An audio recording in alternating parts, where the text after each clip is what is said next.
Hello everyone and welcome to the Captain's Video Blog. We are Wednesday, July, August, fuck, August the 10th, 2016. So, apparently I'm going to wear my suit for my parents' wedding. I don't think is very in the supposed theme of the evening. Um, but yeah, I feel more comfortable when wearing that suit, even though I'm probably going to wear a bow tie. That I don't really enjoy. I had to try it on my suit because, well, I mean, I haven't worn it since 2012 for Halloween. Yeah, I was here. We still take Halloween very seriously. We don't dress up just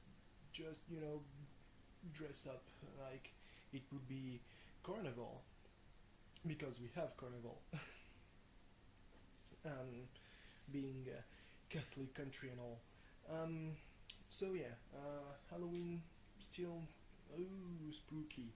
Um, so yeah, I think if I'm not mistaken, I was a butler, but sort of undead. So I had this very pasty white look on my hands and on my face. With some makeup, obviously, and around my eyes was black.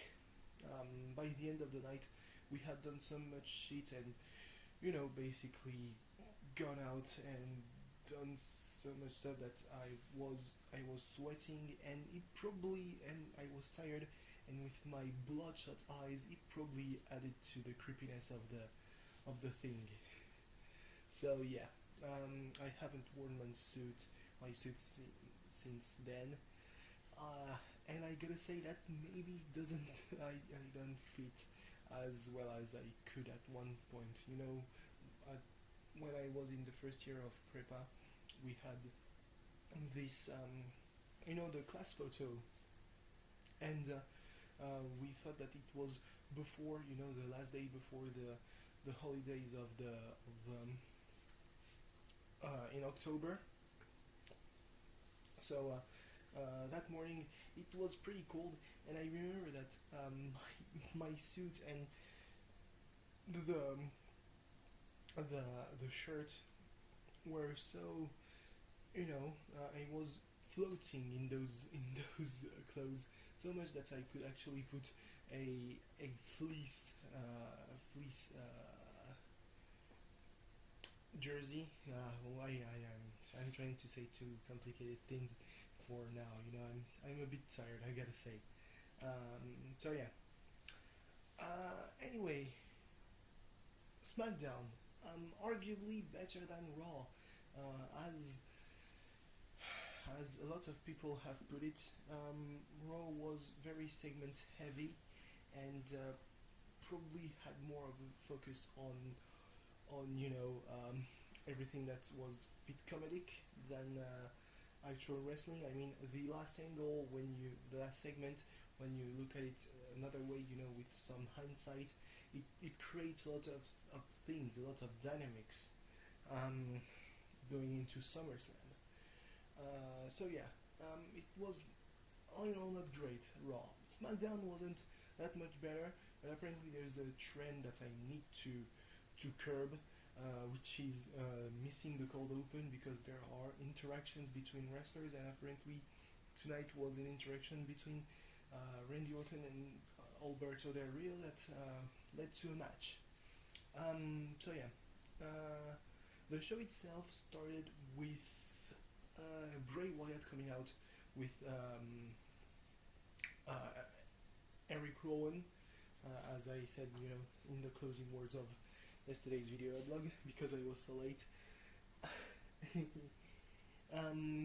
He said that he was a victim, which is not entirely wrong, but yeah, because he didn't fall to Dolph Ziggler. That Dolph was desperate, and he threw him into the exposed steel of the turnbuckle, and basically after that it was all black. Yeah, now he wants to remind everyone that he is a god, that you cannot kill a god, which is you could argue about that.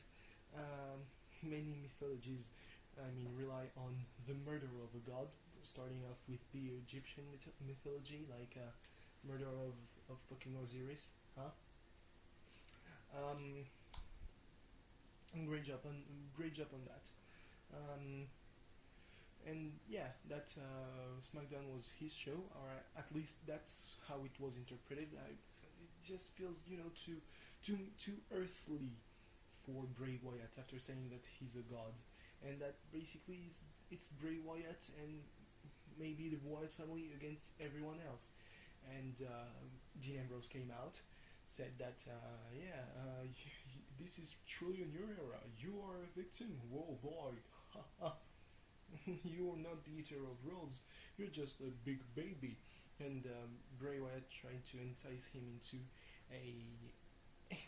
running to the ring, but Ambrose was like, yeah, nah, you see, it's going to be a 2-on-1 beatdown, so I don't really give a fuck. And continued speaking.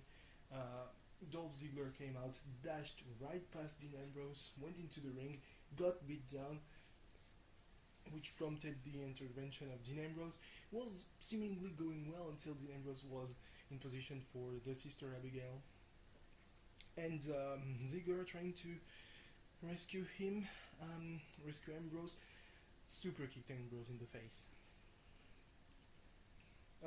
It was announced then that Ambrose and Ziggler would have to put their differences away, at least for tonight, and keep their aggression for SummerSlam, because they had a tag match against, Rowan and Wyatt. And Ziggler was like, oh, what? And Shane McMahon just came out and say, what did you say last week? Oh yeah, screw you. Oh boy. So then there was the women's match. It was supposed to be Becky Lynch versus Eva Marie. Eva Marie had a wardrobe malfunction, which is, don't get me wrong, it's an amazing way to get heat, but okay, why do that to Becky Lynch? But Becky Lynch then said that she wouldn't go to the back 2 weeks without fighting, hitting puberty at one point during this promo, and she wanted an opponent, whoever that could be. And out came Alexa Bliss saying that, okay, you're going to get blissed and everything. It was an okay match. I really, really like Alexa Bliss, and I'm still a bit pissed that she didn't get a chance at winning the NXT Women's Championship. Same as Becky Lynch, to be quite honest. But still, so Becky Lynch lost. Alexa Bliss won with the Twisted Bliss, which is a very effective maneuver, like jumping off the top turnbuckle and spinning in the air. That must hurt. It was really an okay match. The only problem I have with that is that Eva Marie helped Alexa win. She came out and said, "Oh, my wardrobe malfunction is no more. I can fight." Well, that's her voiceover who said that. But still. Then there was Randy Orton versus Alberto Del Rio. Not a great match. Like, Alberto Del Rio lost via disqualification because he gave a chair shot on the head of Orton, and then he went for a couple more headshots. And when he was in the ring, he got caught by an RKO. So tough luck. I totally forgot about that. American Alpha fought a couple of jobbers, but they were pretty hyped. And just before the match started, out came the whole tag team division. Like, first the Ascension, for some reason, then the Vaudevillains, and the Hype Bros. Probably the Usos weren't there. That's strange. But anyway, Um, After American Alpha really won easily, everyone went in the ring, fought, and American Alpha stood on top. So that's okay, I guess. Uh, it wasn't really unforgettable either. Um, I'm just gonna say that probably. Um, oh yeah, Heath Slater had a chance at getting his contract if he could beat Rhino. He couldn't beat him. He tried to convince Rhino that um, to just go down and not make a fuss about it. Because Slater has to feed his children, 2, 4, 7, how many they are. And Rhino said, I'm an elected official in like probably Michigan, and I have to show to my constituency that I can beat down people. That's strange, but all right, why not? So yeah, Heath Slater lost. He got gored. He tried to have a cheeky pin by, helping himself with the ropes. Didn't work.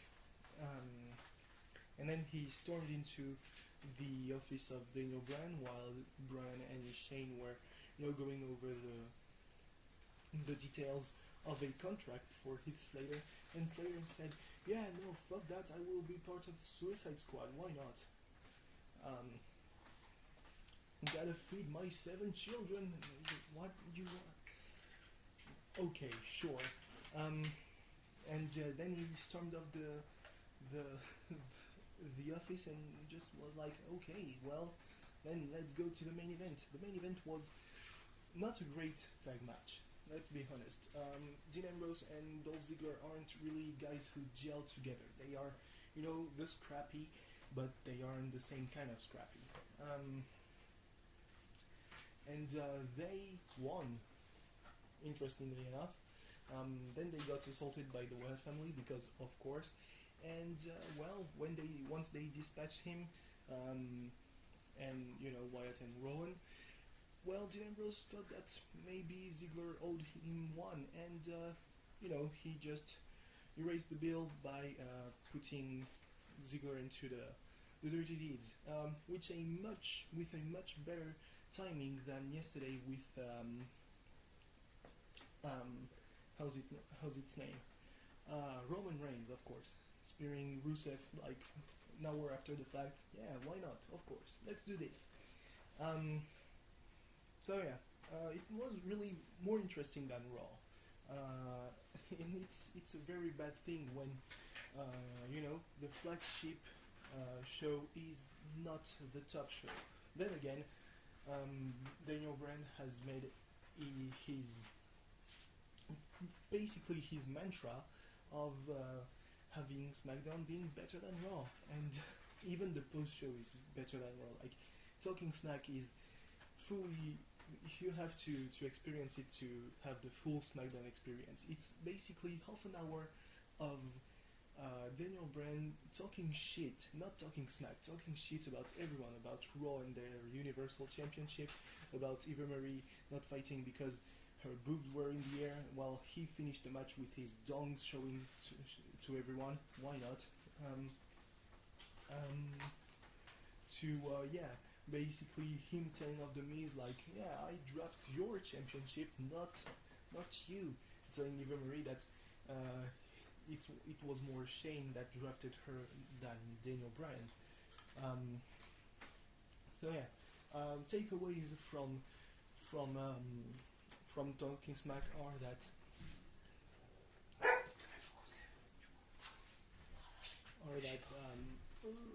maybe Eva Marie is debuting next week against Becky.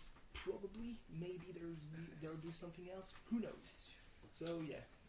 Anyway, NXT Cruiserweight Classic. Let's do this. Thanks for watching. See you tomorrow. Goodbye.